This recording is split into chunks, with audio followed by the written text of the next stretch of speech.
एक पंडित उनके घर आता है। आपकी बेटी उस बड़े घर में बहुत खुश रहेगी। मैं तो कहता हूँ झट से शादी के लिए हाँ कर दो। अब ठीक है पंडित जी, लेकिन हम बहुत गरीब हैं, हम दहेज नहीं दे पाएंगे। उसकी चिंता तुम मत करो, उन्हें तो बस सुंदर लड़की चाहिए। इस तरह गरीब घर की लड़की ब्याह कर बड़े घर में आ जाती है। उसके ससुराल में पारुल की जेठानी थी जो बहुत अमीर घर की थी और गरीब पारुल से सारे घर का काम नौकरानियों की तरह करवाती थी। पारुल का पति दूसरे शहर में नौकरी करता था, इसलिए उसे इस बारे में कुछ पता नहीं था। वो वहाँ से जो भी पैसे भेजता उसे पारुल की सास कमला और उसकी जेठानी निधि अपने पास ही रख लेती, जबकि निधि का एक लड़का हुआ। पारुल की बेटी जब 6 साल की हुई तो दोनों सास बहू उससे भी घर का काम लेने लगी। जल्दी जल्दी हाथ चला। ये कैसे हाथ चला रही है? खाने को तो तुझे ढेर सारा चाहिए और काम तुझसे होता नहीं। बिल्कुल अपनी माँ पर गई है। ताई जी, कब से आपके पाँव दबा रही हूँ। हेलो फ्रेंड्स, हेलो बच्चा पार्टी, कैसे हो आप सभी? उम्मीद करती हूँ सारे बढ़िया होंगे। जिसने भी चैनल को सब्सक्राइब नहीं किया तो वो बच्चा पार्टी मेरे फ्रेंड्स सब्सक्राइब चैनल को जरूर करना है। हेलो फ्रेंड्स, को जो भी काम करवाने हैं मुझसे करवा ली थी। एक रोज पारुल अपनी जेठानी की साड़ी प्रेस कर रही होती है जो कि उससे जल जाती है। ये देख निधि बहुत गुस्सा होती है। मेरी नई साड़ी चलाती, पता है पूरे 25,000 की साड़ी लाई थी मैं छठ पूजा पर पहनने के लिए। निकल जा तू अभी के अभी मेरे घर से और अपनी इस मनहूस बेटी को भी ले जा। इसके बाद पारुल अपनी बेटी को लेकर सड़क पर इधर से उधर भटकने लगती है। कुछ दूर चलने पर उसे जंगल में एक झोपड़ी दिखती है जिसमें वो अपनी बेटी के साथ रहने लगती है। उसे जंगल में बांस के पेड़ थे, साथ ही वहाँ एक खेत था जिसमें गन्ने लगे हुए थे, जिन्हें देख पारुल के मन में ख्याल आता है कुछ दिन में छठ पूजा आने वाली है, बाजारों में खूब भीड़ होगी, तो क्यों ना मैं इन बांस का सूप और गन्ने बाजार में जाकर बेचूं। ये अच्छा मौका है थोड़े पैसे कमाने का। दोनों माँ बेटी मिलकर सारी रात बांस का सूप बनाती हैं और अगले दिन वो दोनों गन्ने और सूप उठाकर बाजार में बेचने निकल पड़ती हैं। अरे वाह, ये बांस का सूप तो बहुत ही अच्छा लग रहा है। ये कितने का दिए? जी 100 रुपए का है। और ये गन्ने? 30 रुपए के। ऐसे ही पारुल थोड़ी कमाई करके पैसे कमाती है जिससे वो अपना और अपनी बेटी का पेटी है जहाँ। हेलो फ्रेंड्स, हेलो बच्चा पार्टी, कैसे हो आप सभी? उम्मीद करती हूँ सारे बढ़िया होंगे। जिसने भी चैनल को सब्सक्राइब नहीं किया तो वो बच्चा पार्टी मेरे फ्रेंड्स सब्सक्राइब चैनल को जरूर करना है। वो छठ पूजा का सामान लेकर घर आती है और पूरी श्रद्धा के साथ इस व्रत को करती है। मैया और सूर्यदेव की पूजा करती है तो वहीं अमीर जेठानी अपने घर में बने स्विमिंग पूल में खड़े होकर पूजा करती है। पारुल प्रार्थना करती है, हे छठी मैया, सुना है आपकी पूजा करने से जो मांगो मिलता है। माँ, मेरे पति को जल्दी से हमारे पास भेज दीजिए, मैं अपनी बेटी को अब और दुख में नहीं देख सकती। छठी मैया उसकी मनोकामना पूरी कर देती हैं। अगले दिन पारुल का पति उमेश शहर से वापस लौट आता है। रास्ते में उसकी नजर अपनी बेटी और पत्नी पर जाती है, जिन्हें देख उमेश उनके पास जाता है। ये क्या हालत बना रखी है पारुल तुमने अपनी और मेरी बच्ची पिंकी की? फिर पारुल उसे सारी बात बताती है, जिसे सुनकर उमेश को गुस्सा आ जाता है और वो अपने घर जाता है और अपनी भाभी से कहता है, भाभी, आपने ये ठीक नहीं किया। आखिर क्या जरूरत थी उन दोनों को घर से निकालने की? उस 2 टके की औरत के लिए मुझ पर चिल्लाने की जरूरत नहीं है। और उसकी हैसियत ही क्या थी? वो तो बस इस घर की नौकरानी जैसी थी। और भूलो मत, तुम्हारे पिताजी ने ये घर गिरवी रखा था तो मेरे पापा ने ही उसे छुड़वाया था, इसलिए ये घर मेरा है, समझे? ठीक है, फिर आपको ये घर और ये प्रॉपर्टी मुबारक हो। जब मेरी पत्नी और बेटी ही इस घर में नहीं रहेगी तो मैं भी यहाँ पर नहीं रहूँगा। अलग घर लेकर उनके साथ खुशी खुशी रहने लगता है। दौरा तैयार कर रहा था, पर आज वो जब उन्हें बाजार में बेचने गया तो एक भी दौरा और सूप नहीं दिखा।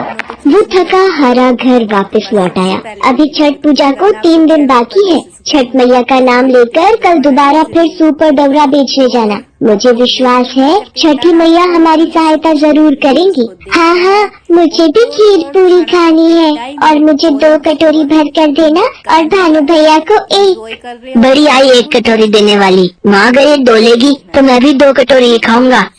अरे तुम दोनों लड़ो नहीं, मैं तुम दोनों को बराबर ही दूंगी मेरे प्यारे बच्चों।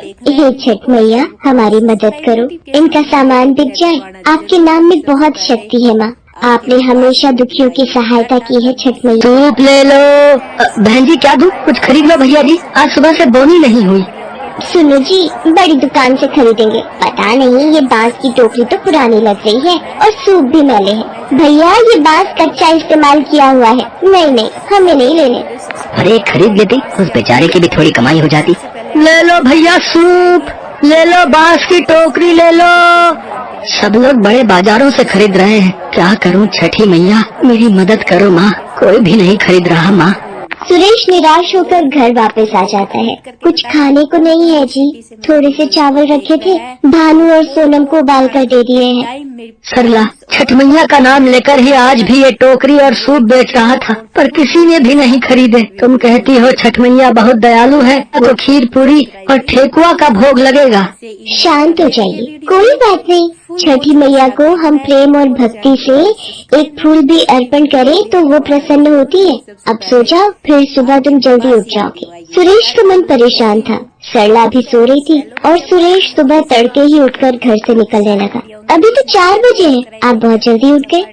हाँ मैं सोच रहा हूँ बाजार खुलने से पहले ही पहुँच जाता हूँ। सुबह सुबह लोगों का आना शुरू होता है, शायद कोई खरीद ले। जो भी वीडियो सबसे पहले आपके पास ही आएगी।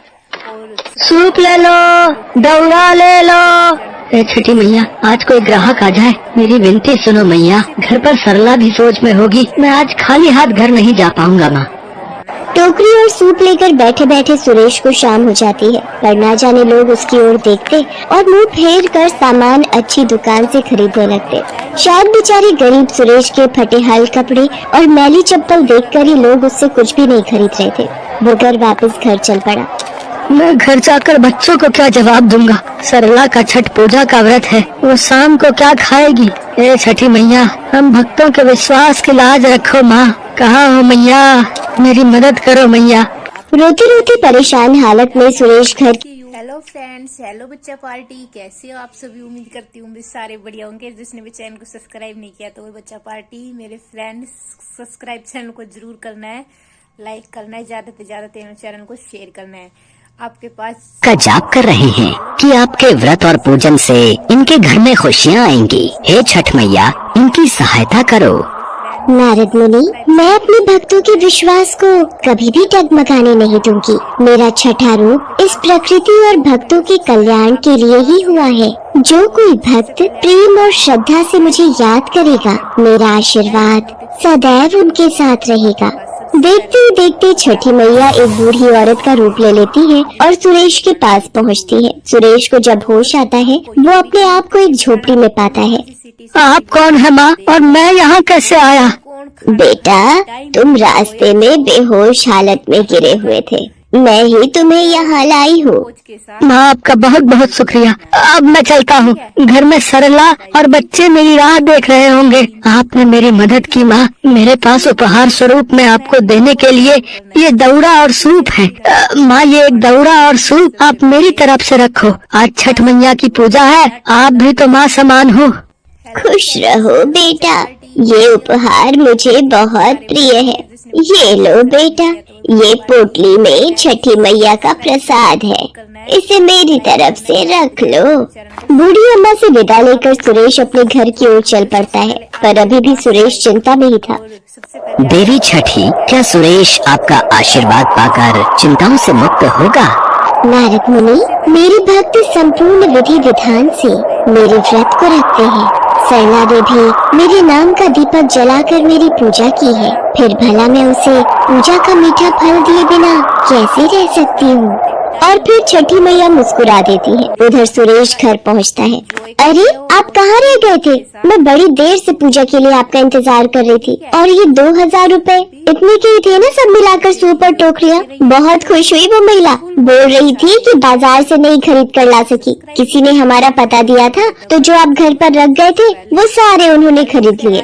क्या अब पर ऐसे तो सभी उम्मीद करती हूँ सारे बढ़िया होंगे। जिसने भी चैनल को सब्सक्राइब नहीं किया तो वो बच्चा पार्टी मेरे फ्रेंड्स सब्सक्राइब चैनल को जरूर करना है, लाइक करना है, ज्यादा से ज्यादा चैनल। Hello friends, hello. अचानक उसे याद आता है कि उन बूढ़ी अम्मा ने सुरेश को छठ पूजा का प्रसाद दिया था। जैसे ही सुरेश प्रसाद की पोटली खोलता है, सुरेश और सरला दोनों हैरान रह जाते हैं। सोने के सिक्के, हाँ सरला, ये तो सोने के सिक्के हैं। तो क्या वो बूढ़ी अम्मा साक्षात छठी मैया थी? हे छठी मैया, आपकी जय हो। मैं आपको पहचान नहीं सका, आपने मेरी जान बचाई, मुझे उपहार में इतना कुछ दे दिया। मैया, आपने मेरी झोली खुशियों से भर दी। और वो जो घर पर आई थी, क्या वो भी छठी मैया थी? सुनो जी, छठी मैया ने हमारे जीवन में खुशियाँ दे दी। सरला छठी मैया को प्रणाम करके उनका व्रत और पूजन संपूर्ण करती है। बच्चे भी बहुत खुश थे।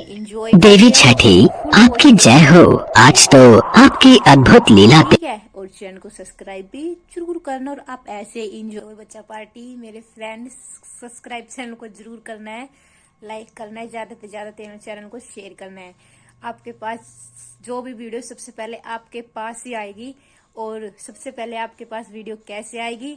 जब आप चैनल को करोगे